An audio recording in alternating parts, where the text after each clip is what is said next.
high school student, which means I have to deal with a lot of work every day. And this is when a plan is needed.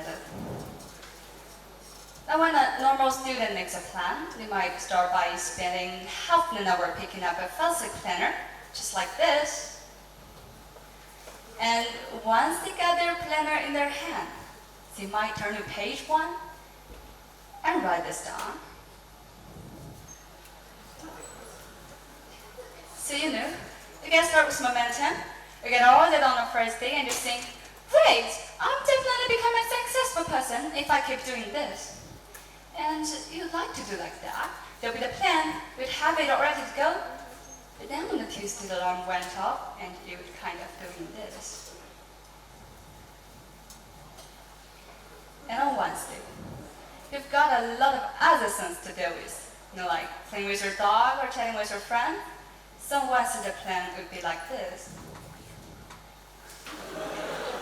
And on Thursday, you thought, I have worked hard for 3 days this week. That was 3 days. Let's relax a little bit. So on Thursday, the plan would be like this. And Friday came. You woke up and said to yourself, Friday? Who will have plans on Friday? Let's make it holiday. That's just the first week. And then those first few weeks, it came and went, and you couldn't quite stop. And months later, one day you got busy. So start remembering. Did I own a planner before? Where did I put it? This is what most people are doing. Just start confident, but end in failure. I did a survey on how people deal with their plans by sending out questionnaires.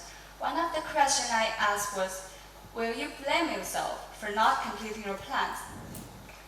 As expected, among the 80 answers I collected, almost 60% of them choose yes.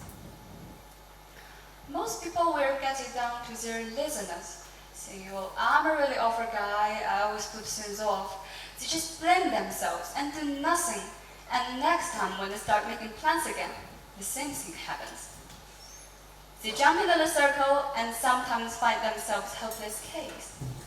But they never know that they don't actually need to blame themselves, and that small changes can be made to turn the whole thing into a successful one. The Fogg behavior model, developed by Dr. B.J. Fogg at Stanford University, outlines 3 essential components for taking action: motivation, ability, and trigger. The theory states that behavior happens only when all the 3 elements are present simultaneously, and it has been validated by more than 120,000 individuals. The model can be visualized as a curve, with your behavior coordinates determined by your ability and motivation levels. If your dot falls above the curve, your behavior will occur. Let's see how we can use the model to make our plan a more successful one. Firstly, your motivation. Where does your motivation come from? There are 3 main sources: person, action, and context. Imagine you're a fish in the pool. The fish can be seen as a person who wants to take action. The base or the benefit you want, and the other fish is the environment you are in. Motivation comes from any one of the sources. So sometimes high level of motivation can inspire us to do more than we can do. However, there are disadvantages. Motivations are emotional, which means that high level of motivation are hard to maintain, and that's why you start with confidence but quit within a few days. Based on these features, 2 ideas are advised when applying your motivation to your behavior. First, the simpler your behavior is, the better motivation works.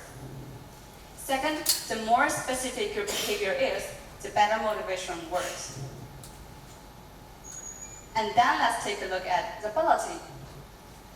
Most people mistakenly believe that discovering one's motivation is the key to initiating a plan. However, motivation can be unreliable. Ability, on the other hand, is much more dependable. Your ability to perform a task is influenced by 4 factors: time, money, physical strength, and mental capacity.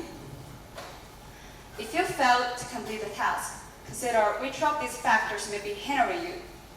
It's important to focus on addressing the specific factors that is impeding your ability. To do so, start small.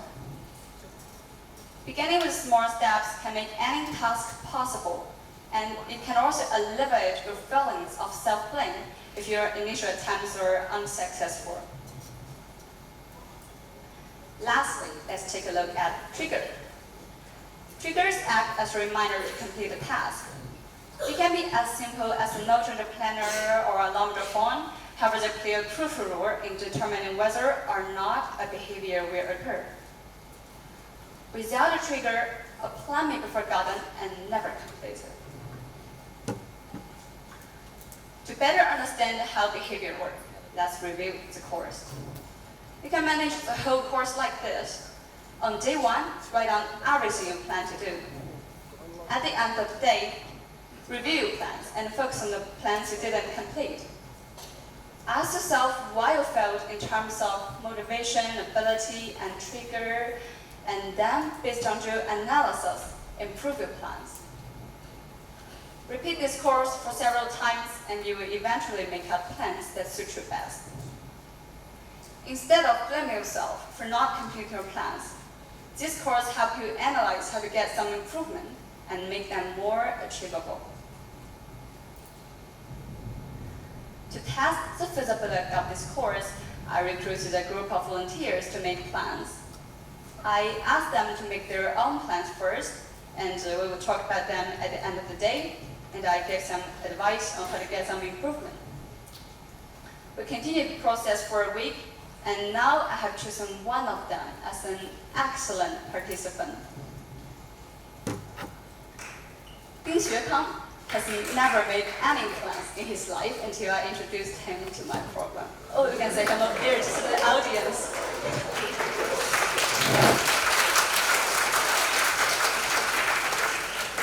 As a newcomer, he shared his plans with me on the first day, which I analyzed with him. This is what he listed on the first day. A typical newcomer, right? His primary goal was to excel in exams, which is understandable for a Chinese high school student. Thus, a motivation is met.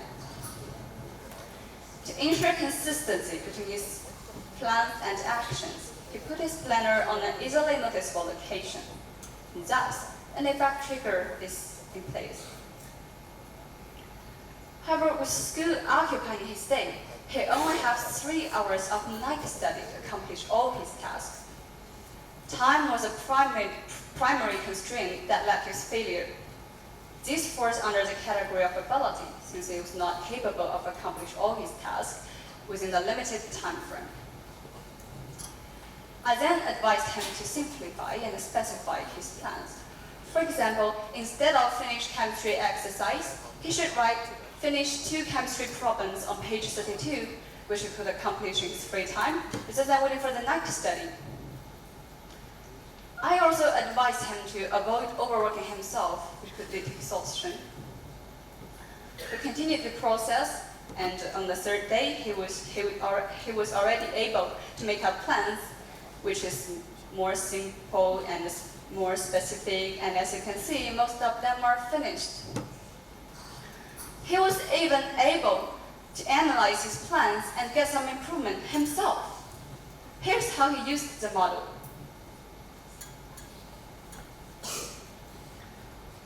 That's quite an accomplishment, right? Throughout the case study, the participant utilized the Fogg behavior model to analyze the factors that contributed to their achievements and the setbacks. Rather than simply attributing their failure to laziness, they conducted a factor analysis to identify the precise reasons for their shortcoming and work towards improving their plans. As we can see, making a successful and effective plan isn't as difficult as it may seem. The key is to simplify and specify your approach, even when faced with seemingly impossible tasks. By doing so, you can achieve your goals with ease. Thank you.